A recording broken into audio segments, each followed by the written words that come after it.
ভারতের ত্রিপুরার আগরতলায় বাংলাদেশ সহকারী হাইকমিশন ভবনে হামলা ও ভাঙচুর করেছে বিক্ষুব্ধ ভারতীয়রা। এ ঘটনাকে ভারতের পররাষ্ট্র মন্ত্রণালয় গভীরভাবে দুঃখজনক বলে জানিয়েছে।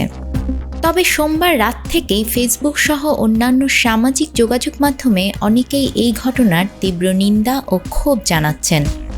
এ ঘটনায় কড়া প্রতিবাদ জানিয়ে নিজের ভেরিফাইড ফেসবুকে পোস্ট দিয়েছেন আইন ও বিচার বিষয়ক উপদেষ্টা ডক্টর আসিফ নজরুলও। তিনি এই ঘটনাকে ন্যাক্কারজনক আখ্যা দিয়েছেন। ফেসবুক পোস্টে আইন উপদেষ্টা লিখেছেন, আজকে ভারতের আগরতলায় বাংলাদেশের সহকারী হাইকমিশন তছনছ করা হয়েছে। বাংলাদেশের পতাকায় অগ্নিসংযোগ করা হয়েছে। হিন্দু সংঘর্ষ সমিতি নামে একটি সংগঠনের সদস্যরা এই ন্যাক্কারজনক ঘটনা ঘটিয়েছে।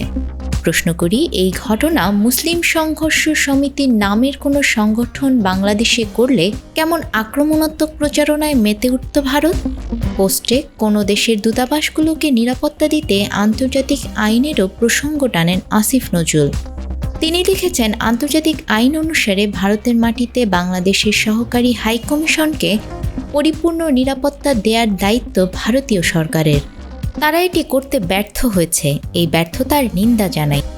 এদিকে বাংলাদেশ নিয়ে পশ্চিমবঙ্গের মুখ্যমন্ত্রী মমতা বন্দ্যোপাধ্যায়ের বক্তব্যের কথাও উল্লেখ করেছেন আইন উপদেষ্টা।